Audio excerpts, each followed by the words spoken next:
powerful adaptation of that set in that kind of a technological context. Yeah.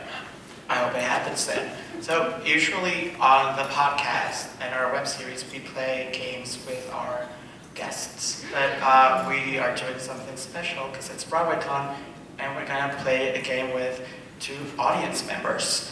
So who wants to do this? I promise it's gonna be fun. There'll be free stuff. Yes. There's free stuff. And spoiler alert, we have prizes and there are no losers. So Yay! we need 2 people, so raise your hand and hi. Yes. Anyone else? I work for the event. Does anyone else? He does. Okay. Yay. Don't be shy. I'm like super stressed and like nervous. So. Hi. So let me give you this mic. Are those roving? Can we make them move? We don't want to break anything at BROADWAYCON. I'm gonna remember. Never bring us back. Yeah, Your they're hand really raise, nasty. that hand raise of the like, this, like, I guess.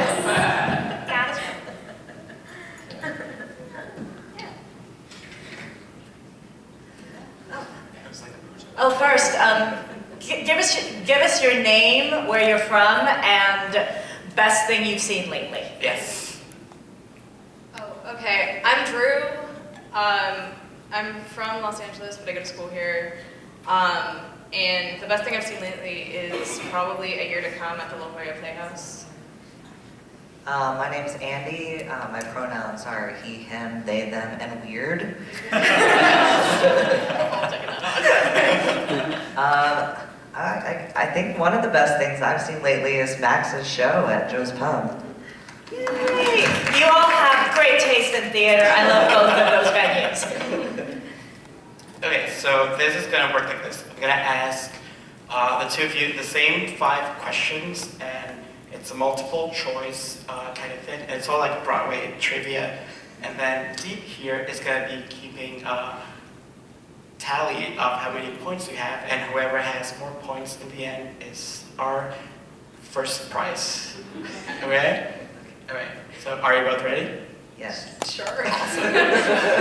Yeah, you don't have to like buzz, or because we don't have a buzzer, so you don't have to like do anything, like you just have to like pick one. So, okay, so which of these classic musicals did not win the Tony Award for Best Musical? Is it West Side Story, Gypsy, Follies, or all of the above? All of the above. Yeah, I was gonna say all of the above too. You're both right. Cool. Okay, so I couldn't second. answer that, so good for you. So do we have any like conspiracy theories about why they didn't win though? For extra points maybe? Because the Tony pickers have bad taste. Won the year of Follies, because that was also the year of Hair, and Hair didn't win either. That's insane. Like, yeah, like It was probably like roar of the grease paint, smell of the crowd. Something dumb. Yeah. Something No, it wrong. was- What? Google, help us. I know this. Like Siri. it was a musical adaptation of a two gentlemen of Verona that actually played in a park and then moved to Broadway. No, that was after Hair. Because that was also Galt McDermott, and they gave that to him even though that's kind of a shitty musical because they felt bad about not giving him the Tony for Hair. Fight. Let's move on to our second question. Which of these is not a character in Stephen Sondheim's company? Is it Amy, Peter, Jenny, or Herbert?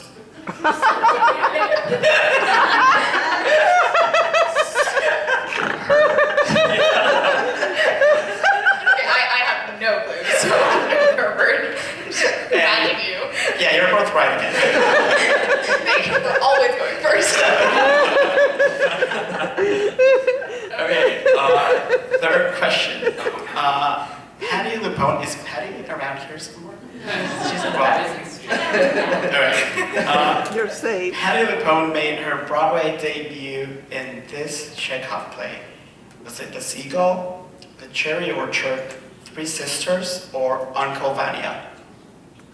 Wow, now you're making me. Okay, let's see, I've only heard of 2 of those. So, no idea. Okay, the cherry orchard sounds fun, so. I'm gonna guess Three Sisters. And you are correct. Cool. Yeah, it was Three Sisters. Isn't that weird? I could have sworn she made her debut like a musical. She did yell at someone for for having their cell phone on though, probably. Back in the 70s? Yes. Like a time traveler kind of situation. Okay, question number 4. True or false? Even though she's won 5 Tony Awards, I'm already angry at this question. Even though she's won 5 Tony Awards, Angela Lansbury has never won a competitive Oscar. She's been nominated 3 times, or an Emmy Award, for which she's been nominated 18 times.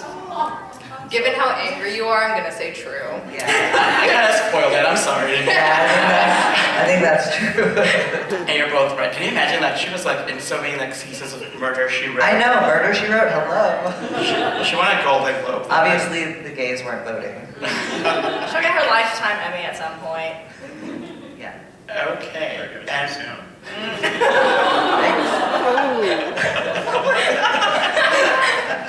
If anything happens to Angela Lansbury after this, it's totally your fault. You know something we don't, Max? okay, and our last question is, and this is like a really important piece of trivia, I would say, for anyone here who's an aspiring actor. So if you play which of these characters are you most likely to receive a Tony nomination? Would it be Peter Pan, Mama Rose, Eliza Doolittle, or Mrs. Lovett? Like, if you play this person, you have either Tony or at least a nomination.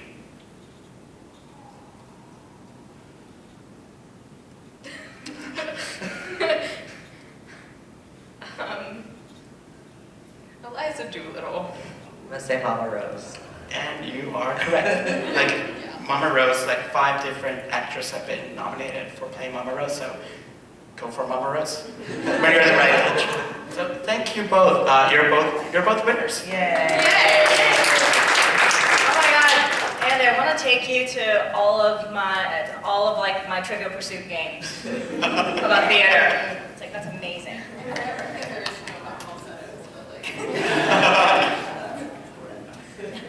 You get a copy of Dear Evan Hansen and a year-long subscription to American Theater Magazine. And you get, oh wait a minute.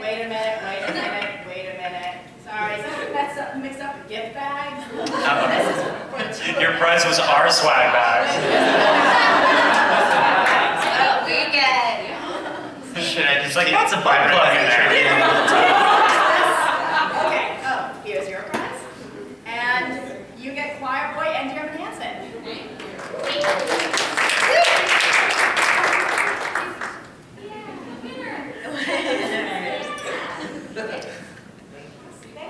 Thank you both so Choir much. Boy's so good, see it. It's really good, yeah. You can rush it. And I think MTC has a young people's discount program. Yes. Awesome. Yeah, Lincoln Center's under 35 as well. Yes. Or just use your student ID like I did for 10 years. Okay, and we have like a few minutes left before we have to leave, so we have some audience questions. Nobody This is like has so- questions for us. This is like so surreal because like usually just like it's Diep and I just like looking at each other and just like complaining about the weather and stuff. So like to have like people here, it's just like it's kind of weird. It's like those like dreams of like when you're naked, right, with like, in front of like an audience. If Yeah. nobody has questions, we'll just stare at each other and it'll be immersive theater. But you all answer the questions. No, I'm just pretending you're not here. Okay, okay, first question. What is your hope for the future of theater? so many. I think we kind of talked. Yeah, we kind of talked about this at the beginning. Like, I just want to see like young people go to the theater, which means that my hope would be for tickets to be Cheaper? more affordable. Yeah. Cheap, actually cheap. And I also, like, one of my hopes would be also to have, like, people stop shushing other people in the audience and, like, just let them freaking enjoy the show. I want theater, which is live performance, which is real bodies getting together to acknowledge that and give me an experience that makes me be happy to be alive. And if you're not going to do that, then make me think really hard about why I am alive.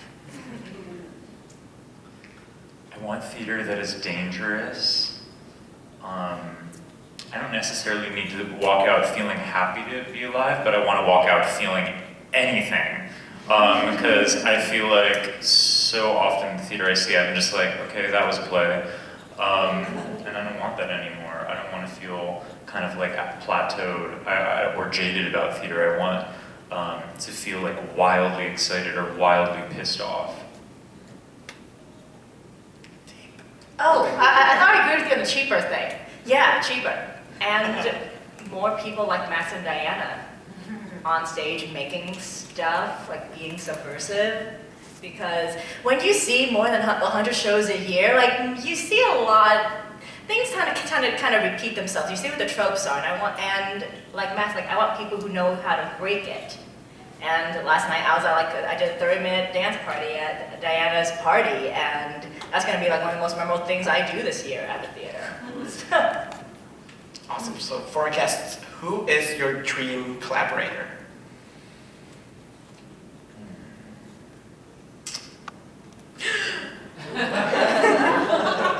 My mother. She is a drummer, and the only thing that holds her back from drumming is her stage fright. She's incredible, and she won't do it. She's too scary. She can be on our podcast. She won't do it, but Can't you be like behind the curtain or no? what's the point? Can't see she's so cute. Behind the curtain and just put a camera there. You're right. Someone did that at a show recently. Yeah. I don't see this happening, but I really want to write a musical with Carol Churchill. I also think it would be like really cool to collaborate with the sci-fi writer Samuel Delaney on a musical, or like the filmmaker Hodorowski, who's like very surreal and did Holy Mountain. I don't know, most of the people I would like to collaborate to create a theatrical experience with are not actually from theater. I want to see you turn El Topo into a musical, Max. I'm down. Okay, Yeah. awesome. Yeah. Okay. Well, yeah, I don't know. Yeah, we might get censored. El Topo is just like a musical, movie where like half of it is just like this like little naked boy on a horse, right? Going Yeah. through the An actual desert naked for like boy? 3 hours. What? Like an actual boy. Yes. Oh. And just like seeing all these crazy scenes of violence. Yeah, I don't know. Look up El Topo or Holy Mountain and get a little high before you watch it. Probably not safe for work. No, not at all. Okay, so this question's for you and Diep. How do you balance your mental health when covering problematic shows, or when editors ask you to cover a show based solely on your identity? So you go first.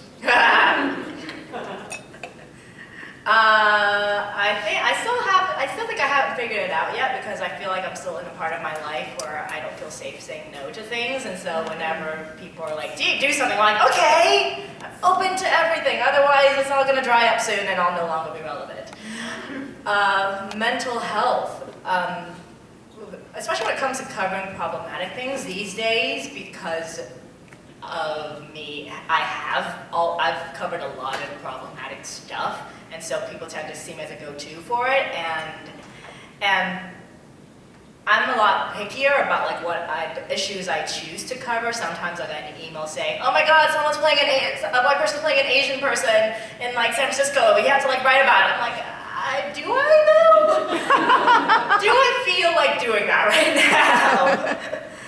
Or do I just want to go home and watch television? Maybe I'll go home and watch television instead, and leave that for another day.